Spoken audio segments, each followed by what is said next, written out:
guys, welcome to Sopi Stduio Umbiamas, conectando Aruba com o mundo via vídeo podcasting.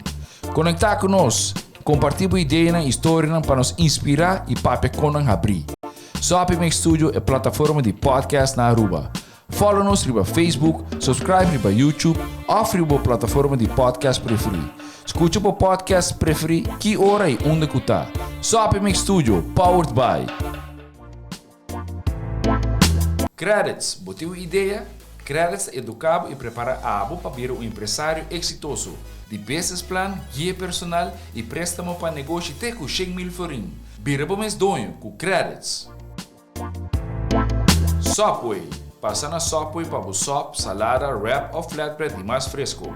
Com 7 localidades rond Aruba. Nós está cerca de Ibo. Sopi. Swingmasterz. Organizando events, conferences of weddings. Mister de luz, sound, staging, DJ, trussing of LED screen. Swingmasterz está klaar para ser boa fiesta éxito. Swingmasterz. E agora, Sopi Stduio, a plataforma de podcast de Aruba, está apresentar.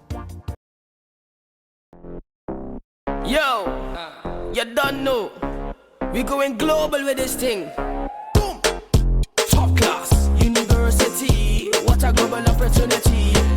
Arubian University. Take part, come join me. Together for the local experience. Spread the culture over the nation. Let's build up the community. Learning and teaching in diversities. Hello, good afternoon, good afternoon, viewers, audience of Sopi Mix today. Good afternoon, everyone. Welcome. My name is Deborah Alexander, coordinator for Center for Lifelong Learning. I'm here with this super excited colleague, Charisse Koendeli. Yes, from the Office of Student Affairs, Marketing and Communication. And yes, this is a program, straight up conversation about education, powered by the University of Aruba. Yes, and it's wonderful to be with you, and it's always a joy. I don't say not to come into your homes, but to have these conversations. Yes, and I noticed the minute you come into the studio and you sit with your audience, you're like, this is going to be such a great and program. shout out to Sopi Stduio as well, because I mean, when you get in here, there's this like really cool vibes, and the intention is that we're going to have a conversation. Yes, because it's straight up conversation today is about education, and I'm excited because it's about higher education. And it is also because we have powerhouses of women who are representing the university very well, and they are making a difference. So let's welcome our guest. Yes, with no further ado, would you start, please? Yeah, and they are both deans at the university. This is the first year, actually, that we have an all-female management of the UA. Yeah. Krachtig, powerful. But we work in teams, so we embrace everyone's. But this is very much the first time in history. Yes. This is not the first time only for this year. It's the first time in history. So 2022 is definitely going to be a very good 4 year. deans who are female and a rector who's also a female, but powered by the entire university. Thank you. As a team. So we have the, Dean of the Faculty of Hospitality and Management Studies, Sue-Ann Lee. Welcome, Sue-Ann. Thank you. Thank you for inviting me. Yeah, and we have Ruud Bonne. Yeah, I always have problems pronouncing Bonneval. What is it, Ruud? Just tell us. Let's pronounce it properly for once. It's Ruud Bonnevalle. It's actually Belgian name. I didn't know that. For Arubans like to say Bonnevalle. Bonne, she's on fire. She's on fire. Ooh. So today we're going to learn about a fire. I didn't know it was Belgium, but you see, that's why we have these conversations, because we always said it's, we have this perception that we know the people we work with or the people that are in community, and we make certain assumptions, but these assumptions we hope through this conversation will be, change. So welcome. And I know, both ladies were wondering what is the conversation going to be about. And again, it's just really a conversation. And just to warm you up, I just like to start, describe yourself. So let me go to Sue-Ann. Let's go to Sue-Ann Sue-Ann, do they say Sue-Ann or is it just Sue? What? Sue-Ann. Sue-Ann, Sue-Ann. really? My students call me Miss Sue or Miss Lee, so it depends on. But we're going to go with Sue-Ann because before she answered, the intention is to share island stories and experience, simply so we can empower you, the listener, and the viewer, if you know whatever platform you're listening to, so that you can understand and also respect the person. Because sometimes it's, we make assumption from how did the person get there, what did they do. Well, you're going to learn that they're going to share their challenges, their experiences, their opportunity they created themselves, and what made them who they are today. So having said that, Sue, let us know about you. So what would your friends say about you? What would my friends say about me? If I ask, they would say that I'm social, but with my friends. So I'm a little bit of an introvert. So that's something. Sometimes they would be astonished that I'm a teacher. So I'm giving a lecture at the university. So that was in the beginning. They were like, okay, you're a little bit of an introvert, and all of a sudden you stand in front of a class. Like, how did that happen? How did that happen? Indeed, because when I was in school, when I was at the university, I see my students now. I'm like, nah, this is not my thing. But as we grow through our career, you need to know that it is important to also put yourself out there and embrace the challenge in saying that, you know what, I need to be able to show who I am and not always be like we would say behind the camera. Is there somebody specific or something that happened that you go like, no, it's time for me to let people see who the Sue is, what I'm capable of? I think as I grew in my career, I had opportunities to, for example, present in front of a camera, interviews. So I was like, It's not that bad. in the beginning, it was like, no, let someone else do it. And I was like, no, it's not that bad. I need to show who I am as well. Awesome. So That's very nice. Also, you need that's to right. show how who you are, and I think many times even our students are afraid of showing who they are, while they are so talented and should not hide behind. We all know, I know the answer, pero que he's a man, but no, raise your hand. Yeah, to claim your space, let people know who you are so you can actually shine. Don't be afraid to shine. I think sometimes we're too afraid to shine. That's why I asked that question, because we have a lot of introverts or people who are afraid. It's like, no, let the Dutch person do it, let the American do it. No, that's why we're here in Aruba. It's for you to express who you are. So, and before we go in a little bit on your educational trajectory, do you think you can tell us something nobody knows about you? Or something that you would want to share? it's something that no one knows. Not your bank pass. No. But for sure, no. But Do you like to cook? Are you good at singing? No, my passion. I love reading. Okay. So I always keep telling myself that I'm going to write a book. So I'm not there yet. Oh, So wow. now I have a 4-year-old, and she asks me, I tell her stories, and she's like, write us a book. Wow. So you're... I'm like, okay, she's recognizing that in me or something. So it's quite interesting. And may I ask how many books you read? Is it a week? Is it a month? Do you have a goal, like some people say? No, I don't have a goal. I read when I can. So when we are on a low Down break, on a break with university, because we do have a lot of reading to do in projects and reports. So during that time, I do listen to audibles. Okay. Early in the morning, because I work out a few times a week, Awesome. 5 to 6 in the morning.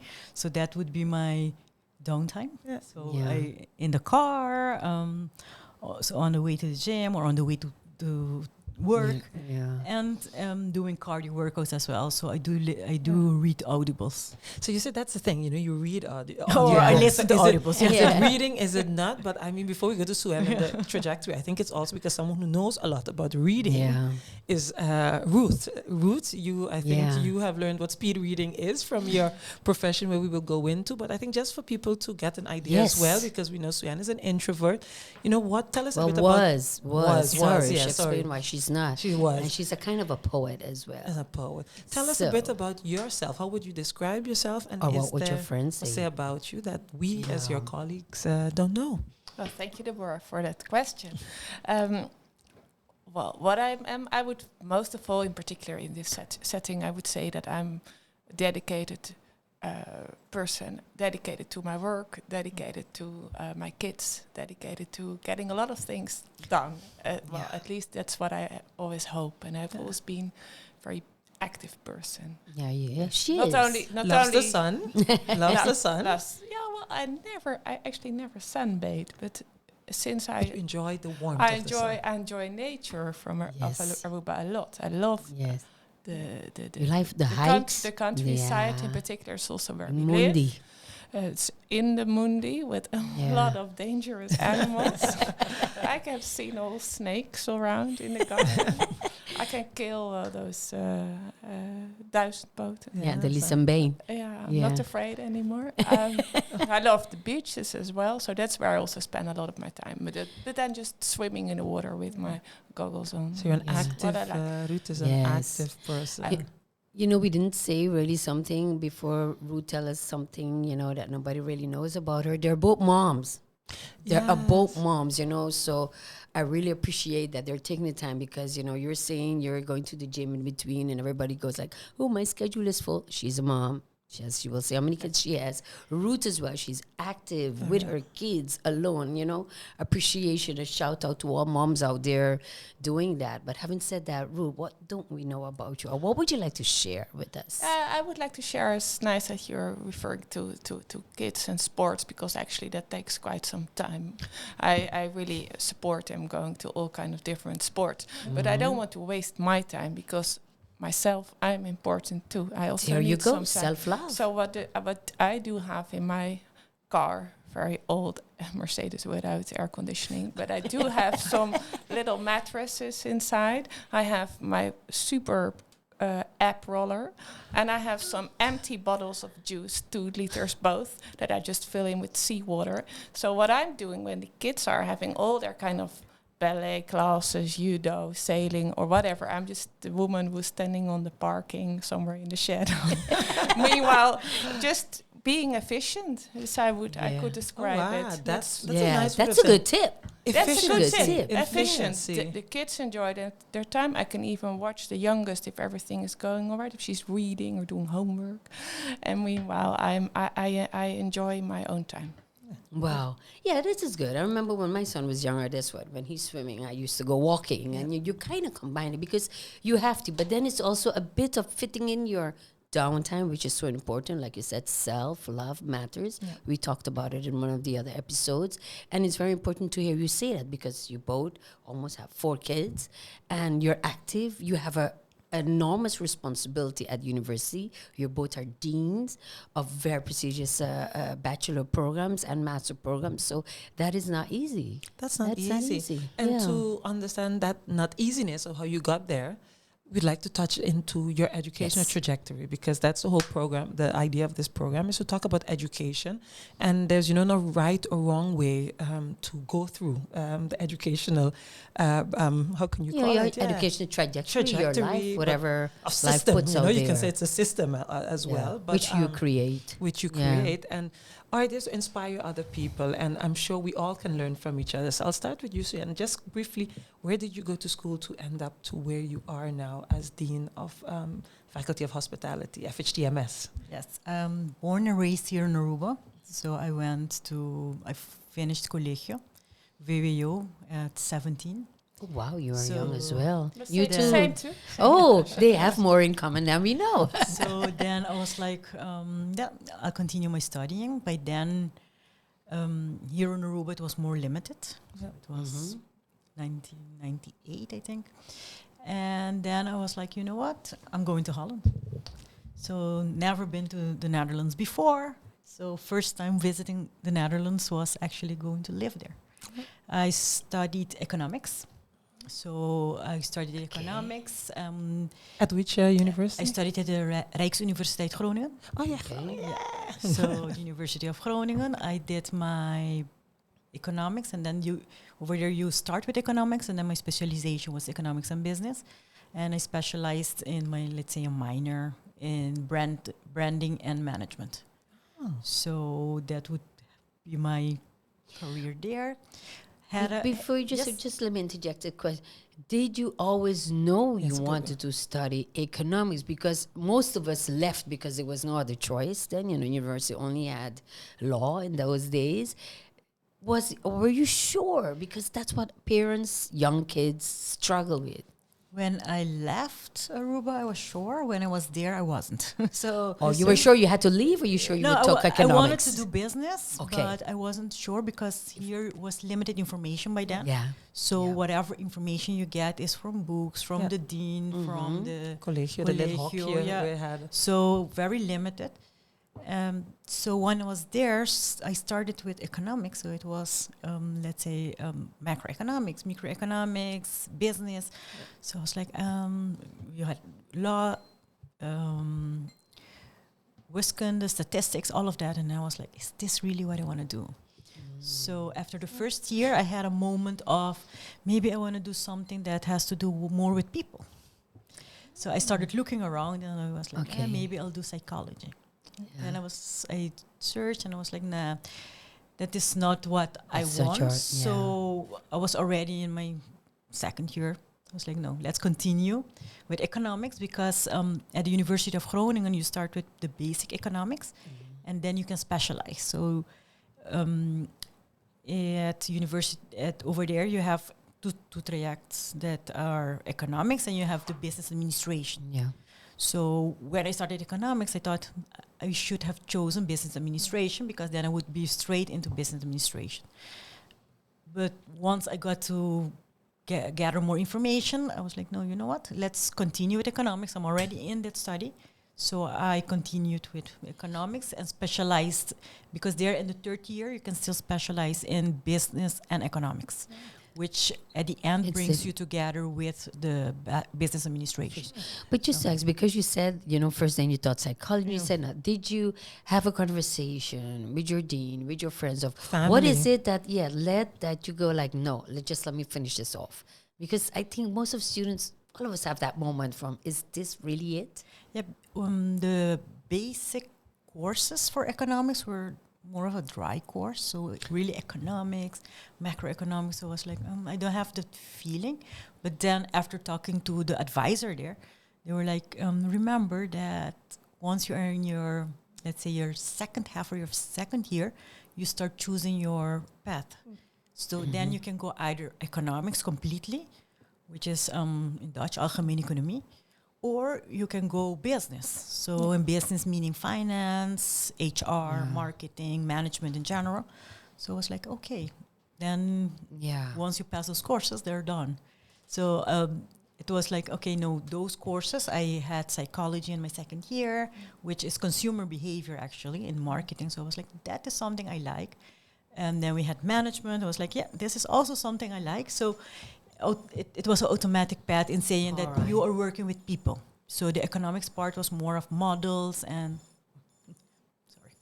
No, it's okay. Watch it go- Yeah, she's was- like keeping us in the time. It was more models and more of a different subject. For those of you who just tuned in, this is Straight Up Conversation about education, and today we're speaking with Dean of the Faculty of Hospitality Tourism Marketing, Management, and we're also speaking to Ruth, who is the Dean of the Faculty of Law. So remember that University of Aruba creates a platform where we can share ideas, listen to island stories, to encourage others, but also learn new trends and new things that are happening here on our island. Which we will touch base on after. Yeah. Yes. So then after you finish it, and then now economics to teaching, because we want to also hear what the trajectory a bit about Ruth. How did that happen? Yeah, let's say when I finished, I finished economics. It was a great, like the end of when I was finalizing my studies, I was writing my thesis, and then it was like a little bit only thesis. So I took some extra classes from other faculties. So I did anthropology, psychology, to have a different perspective. And you are already there, so let's make use of that time. So I really liked it because you get to see actually even business from a different aspect. So you take that information of culture, of psychology. I wonder how many students really take advantage. If you thinking on Ruth, for example, and her area, how many people really step out and think law to business, a law to anthropology, or I think the idea that you really looked at your education, at your studies from different perspectives, only adds to what you bring to the table to the in table. general. Yeah. Yeah, Ruth has a question. Go jump right in, Ruth. ahead. It's a Just conversation. jump right in. No, I think Sue and myself, we have very much in common. Yes. We still haven't had a opportunity to just sit See? and have You a see, conversation. That's so funny. We only know each other from shaking hands, but now it seems like we both have some similar Similarities. Okay. similarities. So tell us a bit about your trajectory. Well, the same. Just straight A girl, I would say. Finished gymnasium at 17. And I was very much into languages. I loved the French, German, Greek, Latin, English, chose some Russian. So I was thinking about Russian studies. Well, I went to this open day at Leiden University. No one was ever going to Leiden in my place where I came from. But I had made my choice. I thought, well, that's going to be nice. And I just want to ask, where would you say, when you say where you came from, where did you come from? That's Wageningen, in the middle of the Netherlands. My parents living in the forest, and my school was a bit 10 kilometers away. So it was. That's why because your cycling a connection lot. with nature. But you know why I ask it for us? Because many times, I mean, even when I went to study, sometimes we make choices where it's far from our environment, or the people who are around us are like, why would you do that? Or why would you go there? And it shows that we should follow our dreams, our ambition, and explore them in any case, you know? Yes. And not always be determining on what people say or why they say it or what you should do, but continue with. So for me, indeed, it was like my own choice, and starting all over again, not as far away from as for the Aruban, of course, is, but for me also it was something new. Starting new, 17 years old, getting your own room and sort it all out. So you moved to Leiden? Yes, of course. I moved there, moved into a nice house with other girls, starting law.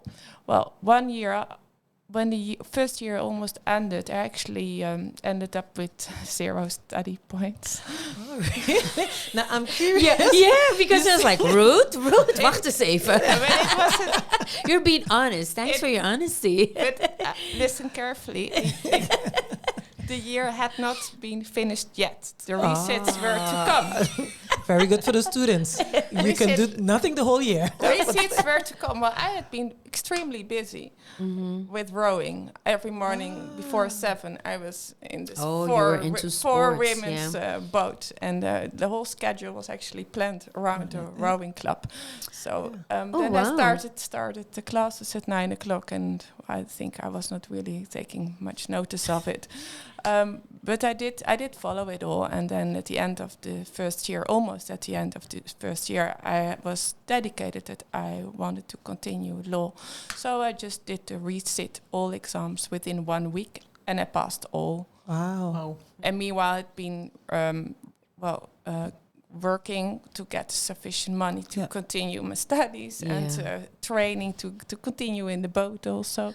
Then I started the second year, and I thought, okay, now I'm going to sort it out a little bit better. And I went on. And it went better. Right, but you know, I really love the discipline. You already had that because you were very ferocious and very sure of what you're doing with the rowing club. And then you were like, okay, now I need to adjust my scheme. So having that mindset, did you always have a mindset like that as a young girl?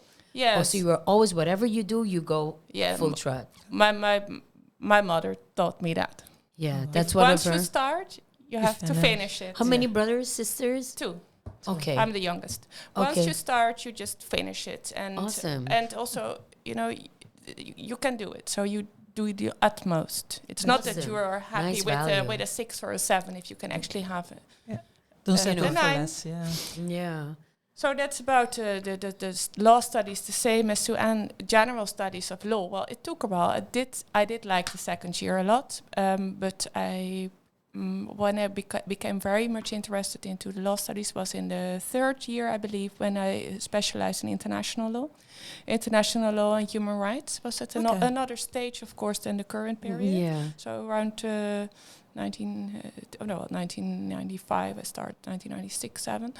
And I was extremely enthusiastic, and the University of Leiden offered a lot of extracurricular activities like moot court, study trips abroad, even to Moscow, St. Petersburg, all kind of regions, Belgium, to learn about the European Union, about NATO, and I thought, and about diplomacy. So I was sure I would continue my career in diplomacy, foreign affairs. So what is it exactly when you did international law, human law, that triggered you to say, no, I know I found my calling in the law? What is it? Because you said when you did that, then you actually knew this is what you want. Well, did you have a conversation? Was that an internal fire starting to burn? Well, international law had always triggered me since I also, as a child, had traveled a lot. I was also inspired by foreign countries. And then law in general started so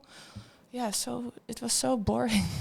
I didn't like it in the beginning. So those students remember just to look at the end. Keep the light in mind. It may not understand it now. Yeah. Some people like tax law. Some people like private law. And even now I can appreciate those courses. But then I was more interested into international law and human rights. So that's what was my enthusiasm. That's when I continued straight into that path. During the end of my studies, I went for an internship in Africa to Rwanda. It was 5 years after the end of the genocide. And I became a legal intern at the United Nations International Criminal Tribunal for Rwanda for half a year. And I joined the investigation mission, and I was a member of the drafting team for one of the major judgments in genocide cases. I'm going to ask you something personal. That was a very, very, very rough and very unbalanced time in Rwanda. What is it that you take you as a person that you learned right after genocide? Because it was difficult. It was difficult for everybody, no matter what side you were on. I had learned a lot before during my studies, and I'd read a lot before, but when you are there, you can feel the fear and the sadness and the horror everywhere.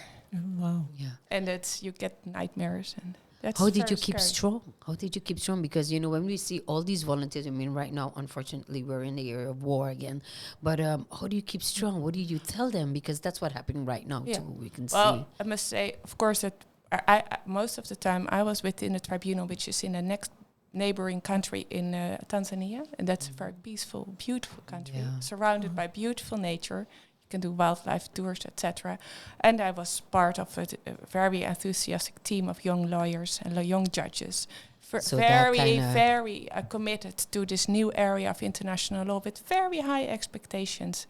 So if you would see this from this angle now, where we in now, or war going on, it was a completely different era. People were very optimistic. Oh, wow.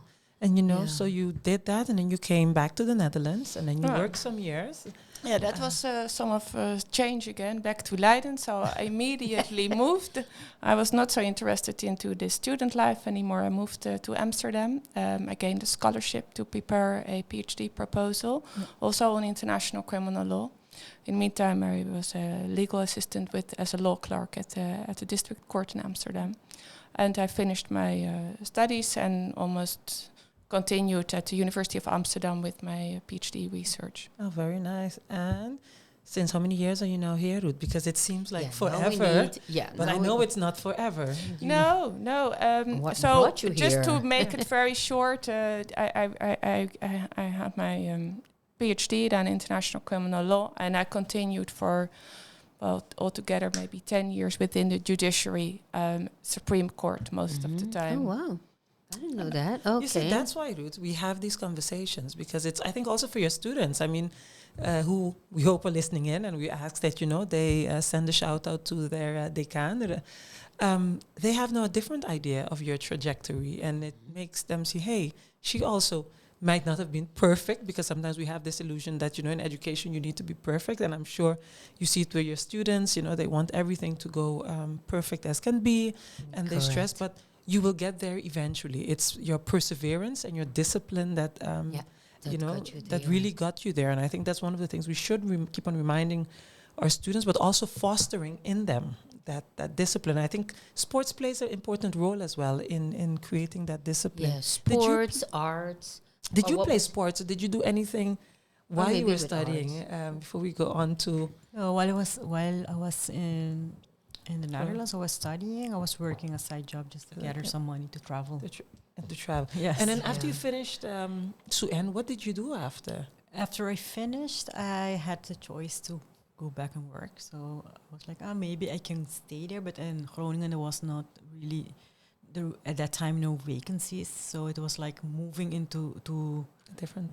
Randstad, Amsterdam, or come back. So then I was like, you know what? It's time to come back. So after, I think it was 7 to 8 years.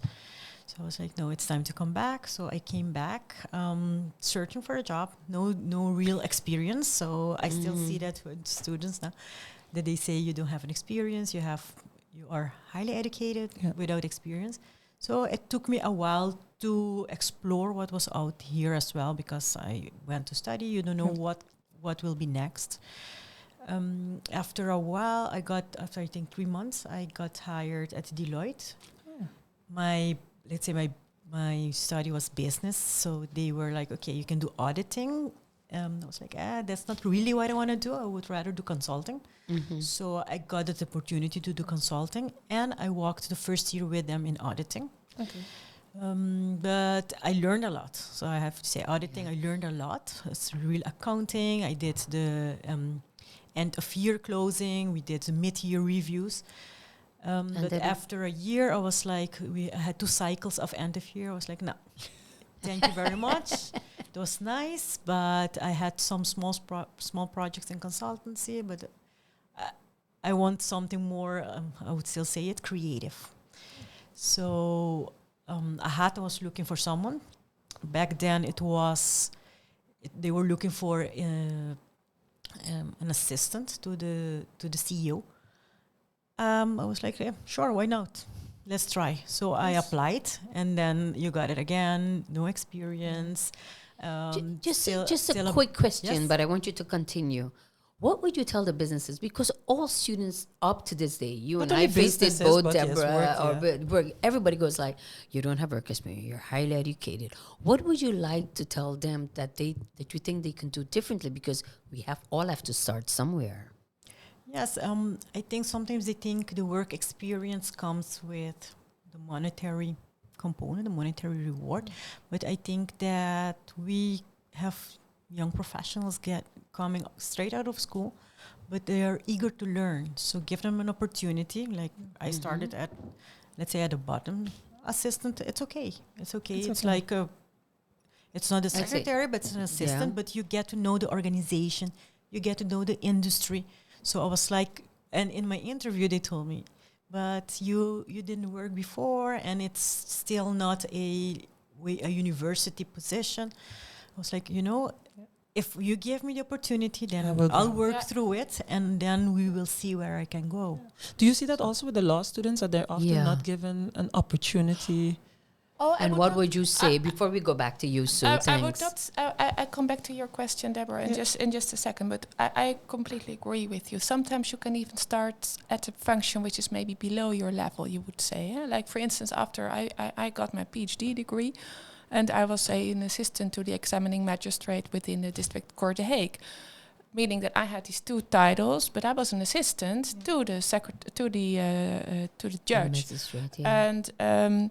Well, that is sometimes, you have to be aware that you're just the assistants. But in the meantime, you can also, if you're smart and bright and you have these ideas, that gives you a chance to gain experience and to know what it's all about. And they will see it quickly enough. Then they will see, okay, that's the assistant. And very soon she's the associate, or she's the... So you're also saying not only to the business or whatever work field, but also students, sometimes you need to step one back introvert, to introvert to extrovert. Yeah, but also step one back and don't go like, this is my degree, I should have this position. You and can learn and experience. And you will gain that experience. That's what I also teach my students. You will gain this experience, for instance, as a clerk at the district court, at the gerecht, during your studies. It's not that difficult, but you get an idea of the organization, and it gives you an idea whether or not you will like a job like that in future. And I really stimulate them.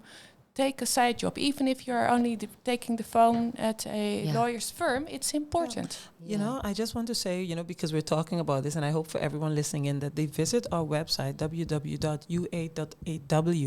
and really look at all the programs that they are, and to delve in and think what fits with you, and approach as faculties, because the inschrijvingperiode, Cherise, when does it start officially? It starts on May 15th, and it's all online. It's all online, so everybody. But just know, coming up, we're going to have some other programs starting up, But I want to go back. Sorry, I have to disturb. I want to go back to Sue. Just finish off your story, because I then actually you went to you became the CEO.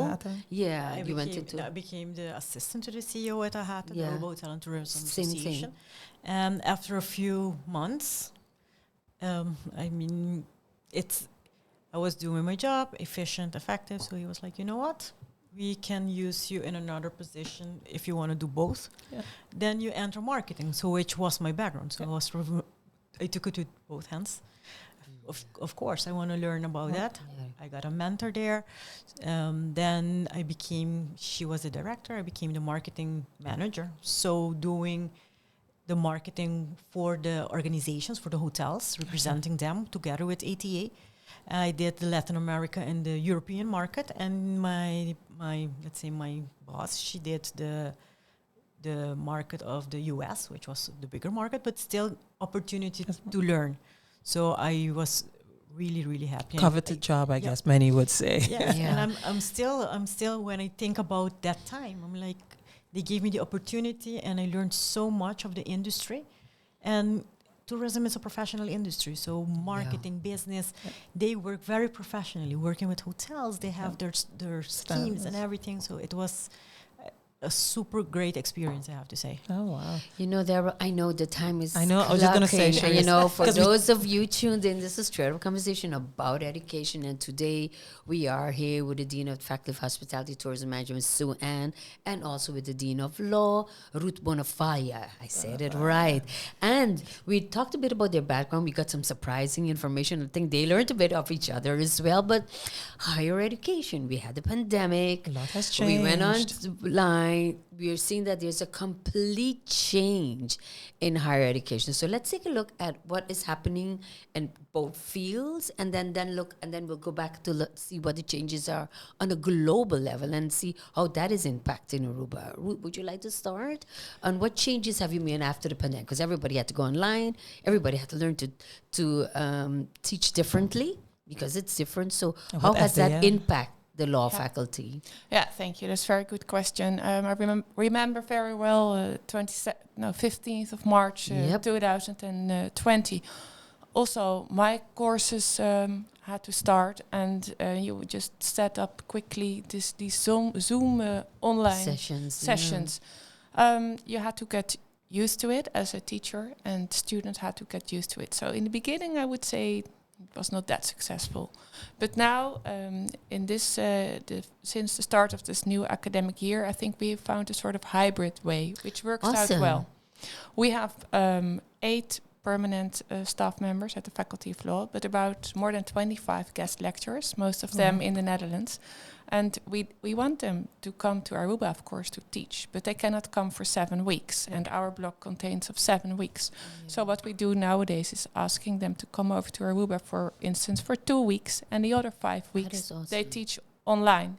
Great. So big change. Yeah, they get to know the students, and they get to know Aruba, or most of them already knew Aruba. So then there's this live connection between the teacher and the student. But the other 5 weeks, it's going well online with different methods. But I also think it's an opportunity that you're making it able for even more partnerships with other people, as you say, also, because you approach other universities. It could be a guest lecture in an already guest lecture. We are thinking about more free elective, for instance, with the University of Curaçao.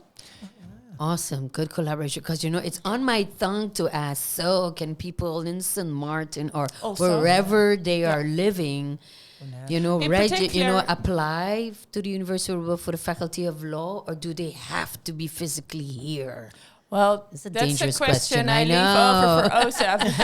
Cherise, you know that. Your department. Yeah, but I want to. If everybody can be online, that's fine. But I must admit, yesterday we had a great meeting with our teachers, guest lecturers from for the profile tax law, and they've actually created a whole program specifically for Caribbean tax law. So that's interesting for Oh wow, this Curaçao, is like for real good Sint news. Maarten. Well, it Awesome. already exists, but now we are thinking of ways to reach out Okay. to more students, enabling them to participate, and vice versa, our students to participate in their program. That I know you free can count on electives. the Center for Lifelong Learning to Yes. assist you in Oh, that. that's if great to needed, hear, Deborah. That's So great. do you see all this collaboration happening right now? For those of you who just tuned in, this is also new and hot for the university. So the university are moving places. Before I come back to you, because I really want to know how that is going, what the experience of teachers and the students are. But Sue, how is it doing with FHMS? Because everybody had to go online too, and for everybody it was a challenge. For us as 2 years well. further, yeah. It's the Yeah. same as Ruth. You got an email on the 15th of March saying everything is closed. Everyone is at home. So it was like, okay, what next? So on that Friday, my classes need to continue because we start in January and then we finish by the end of April. So it's 16 weeks. And we had projects and classes. So I'm like, we cannot delay because it will delay the course. So during the weekend, looking at Google Meet, Zoom, and all of those platforms. So we started sending an email on Sunday evening saying that regular classes continue on Zoom. We'll try it out and see how it is. So never taught on Zoom before or any other online platform. yeah. So needed to see how to adapt. Okay. We made it happen. It was like an emergency plan. So talking to the colleagues, our colleagues saying, okay, what platform are you using? Okay, I will be using Zoom. Do you need to pay and everything? Yeah. So we became like logistic operators and lecturers. We all at the became same Yes. time. Yeah. Yes, So and that's a skill set you have now that you will always have with you. Because you also have partners that you work with. University of South Carolina is one of them that we know. You continued like that as well, as Ruth said, you know, in the Netherlands and with them. Yes, we continued like that. We do have their collaboration for the MBA program. So at this moment or last year, they were doing face-to-face and online. So even for the students that wanted to come in, they could sit in. Others are online, and they had also asynchronous, only online courses whenever at their own time in those 8 weeks. So I'm going to be asking you too. So coming up, new academic year, we're going to be, everybody just make sure you stay informed because we were having lots of changes at University of Aruba, and we have all new massive programs. But people who are abroad, will they be able to tap into the MBA program coming up soon? The MBA, it will be a it will not be a hybrid. There will be courses face to face. We'll have online courses, and we will have asynchronous. But it depends on the lecturer as well. So it's not an online MBA. It's actually a face-to-face MBA. And that's also something that we as a faculty learned due to the pandemic. You can have courses online, but like we have 6 courses per semester. So basically from Monday to Thursday, they have 9 to 1. So we saw from our students as well that they got tired. They got tired to sit behind that camera. So in the beginning, it was, or during even the session, turn your camera on. So I don't speak to black screens. You know? While they're busy cooking. It was a learning curve for us. But we saw as well that the students were also, especially later on, they thought at the beginning, oh, nice, everything. But then for their own self-discipline, they wanted to come back. So we were happy to have them back because some of them can be 19, 20, 21. So by sitting at home, they got demotivated. It was a long time. So But I also think that the pandemic really gave, as you said, the discipline. It taught a lot of us discipline because we've always talked before the pandemic on thuiswerken, flexible working. In other countries it seemed quite normal. And for us in Aruba, it was like, years and years away.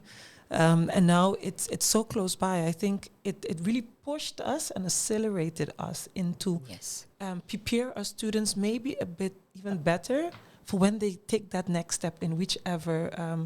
I think because you see it even with stagiaires, we require a certain independence from them when they reach at us, but they're not given that independence throughout. they've not been taught. They've not been taught. So now I think that I see the lifelong, the learning curve for our students or for ourselves has the pandemic really created that change within higher education and other educational areas as well. And as you know, I always really ask these questions. Ruth, I'm going to go back to you because as we were preparing for this topic and we look at higher education, but you also see that people are also going. There is a discussion right now on skill-based learning. So besides the traditional degree, skill-based learning, and in skill-based learning, actually, what you do is that you have different certificates. The same thing as you are now going to do with the tax law. But then, people are wondering if they would add up these certificates, it will have or allow them to enter the workforce quickly and enable career progression and opportunities much faster. However, if you just look, it's not something that's happening right now because it's not as easy done as said, because there's a lot of organization, make sure everything is well calibrated, etc. But what are your thoughts on that? Because to go more to certificates instead of the traditional, you have to do your bachelor programs, you have to go to degree. So this is just, remember, the University of Aruba is offering this platform for us to explore and look at different things. So what's your opinion on that? Well, that's a very good question. Also a topic that was part of our meeting we had yesterday with the tax law team. Well, if you are listener and you are 18, 19 years old, finishing VWO or HAVO, I would really recommend doing a bachelor in law and followed by a master in law, getting perhaps a master abroad or in Aruba. That's the opportunity, and I would absolutely recommend an exchange period to Europe somewhere. So that's for those youngsters just finishing secondary school. But however, if you are working, for instance, at a law firm as an associate, not as a lawyer, but you're a supporting staff, but you have some education and you don't have higher education yet, I could recommend you also to see if you could get some certificates within the Faculty of Law. Either because you're specialized, for instance, in tax law, in an area, in a specific area, and you just need some certificates. Then you don't have the whole degree. You cannot at once just add some title before your name, but you gain knowledge. And I would rather say this to the employers rather than the employees, because in Aruba, I believe there are quite some governmental departments will expect a lot from their employees, and they want them to offer courses, and we can offer them. Yes, and it's an investment. It's an investment on both sides. It's continuous education as well. But as you said, the employee wants something, but the employee also wants to. Yeah, and time is limited because most of them have kids, family, financial obligation. Then this is a way to move forward, because that's what's happening all over. So those of you who are listening, remember, this is a conversation, but if you have questions, you can send an email to cll@ua.aw, just to keep it short, because we have many other emails. But then you can just pose the question, and then we can always come back and connect you to the Faculty of Law or to the Faculty of FCMS. So having said that, Sue, what are your opinions on going on to a certificate program? Because I see the different hotel sectors that we're so fortunate, especially university, to work with. They have the Future X. They have different programs where students can actually learn by actually doing the action, but also have a certificate program. How is the faculty looking at this, or your opinion, actually? We do get demand from, let's say, people in the industry that did not have the opportunity to have a bachelor's degree. At this moment, our bachelor's degree is full-time, so we do have some students that are working, so they have a, let's say, limited time, and they choose to, for example, do less courses. So it will make their study longer. But even so, maybe what we talked about, we as a faculty, we've been talking about, is also maybe in the future have a part-time bachelor. So to have it, maybe it will take longer, but it is something that people are asking for. But I think it's an added value. I think when you're looking on education, it's not how long it takes, it's what you perceive at the end. Ruth, you thought so too? Yeah. Well, the Faculty of Law does have a part-time Part-time, yes. program, And both yes. bachelor and master. And indeed, it's not like an evening class, but it just takes longer. You can take a maximum of, you take 5 years instead of 3, for And instance. that's okay. That's okay, yeah. It's okay. Yeah. You know, we were having a conversation yesterday with someone who said, it took me 5 years to complete my HAVO because I just, got a bit sidetracked. And I said, there's nothing wrong with that. At the end of the day, you got there and you continued. And I think that's very important for us to highlight that there's no right or wrong way. It should be, done in the way that's best for you and for your situations. I'm happy to hear because the law, there was many questions. There was a vraag for it in the past. And many yes, people who Ruth want really made it happen. She Her really made persistence, yes, came up. But going back to the hospital, but also I'm noticing that the industry is also giving our students a great opportunity. I think if I speak about the merit, that you can go into that program and APE and they get a chance to move around in all departments. And then there's also an opportunity created for them to get that work experience that they need. Yes, I know that you're referring to future. Yes, the Futurix, yeah. We did inform our students. Our students are much more into a full-time, most of them. Yeah. So the ones that are part-time are already working. But still, we offer them as the university different moments to go on intern. So we have the industry practicum, which is the first year. So after they finalize the theoretical component of the first year, they'll start in May. For 6 weeks, they'll be working or shadowing, we would say, in the industry, different departments in hotels. Why? Because they get that theoretical component, and then in the second year, it will be more of that practical hotel and industry.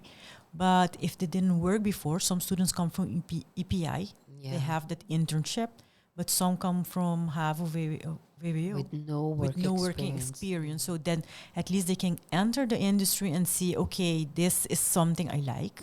I would work in this department, and all those departments I didn't like. So they can start knowing themselves as well. So it helps them develop in their development, their professional development. Yeah. And some of them are liked by the industry, and they get a part-time opportunity. Awesome. So, Deborah, I know there's so much more I want to ask, but the clock is ticking and we're almost at the end of this very interesting conversation and new information for us as well. You see, university is moving forward. There's a lot of changes. So like Deborah said, I think as roundup, I would just like to ask both of you to just share with us, maybe, I'm not going to say a short pitch, but just something you would like next to everything that you've said, to promote your program and what to expect in the new upcoming academic year. This is your moment to, to keep on shining, because they shining. shine as they are. I really have a lot of respect so let me start for both of you. With Ruth, maybe something you'd like to say to everyone listening in? Yeah, I would very much encourage all VWO students to choose for the Faculty of Law of the University of Aruba rather than studying rechten in the Netherlands. This is a country, this is a university where we have it all. It's a completely accredited program. We have best teachers, you have the best professors. International and you have our own. Yeah. You have direct access to a job afterwards. You can finish your studies in the Netherlands. Why would you be so complicated if you have the university next door? And I'm really hoping on loads of students for next year. Because it's affordable.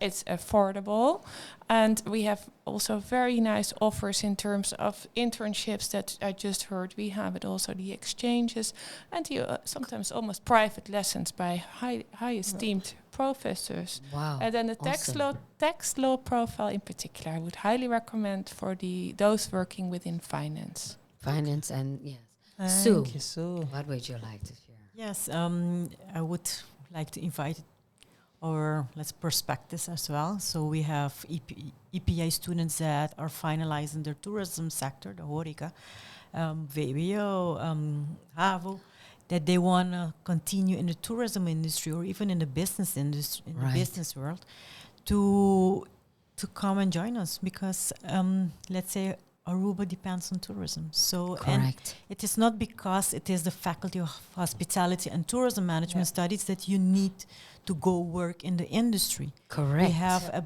our courses are business courses as well. So we have students or alumni working in other different industries, banking, government. So because the skills and let's say the skills that you learn there and the thinking and being an analytical thinker, it's not only applicable for the tourism industry. It's also in all other areas because it helps you in managing people, in talking to people, in communicating. And you need that no matter where you study. Yes. Yeah, so having said that, Deborah, I was looking up for a quote at the beginning, but I'll say it at the end. Education is the sum total of one's experience, and the purpose of higher education is to widen our experiences beyond the circumscribed existence of our own daily lives. So having said that, yes, because it's everything that you experience is a part of that lifelong growing, not only at the academy, not only what you know, but your life as a balanced person. Totally. On that, I think looking at the time, we have to close and we have to go. I would like to thank everyone that joined in and is listening with us. And maybe after, again, as Cherise said, post your questions, comments, email us at cll@ua.aw. Don't forget to visit our websites, look into these both programs. And there's so many other more programs, as Cherise, are coming, new academic year in the next year. Yes, and May 15th, online registration. And we look forward to when we have our next Straight Up conversation, which is on Thursday, 3:30, same place, Sopi Mix. Shout out to our man in the back, Jeff. and everybody else who has made this possible. Have a wonderful afternoon. Have a wonderful afternoon and see you on Straight Up Conversation about education powered by the University of Aruba. Have a wonderful day. Yo, you don't know. We going global with this thing.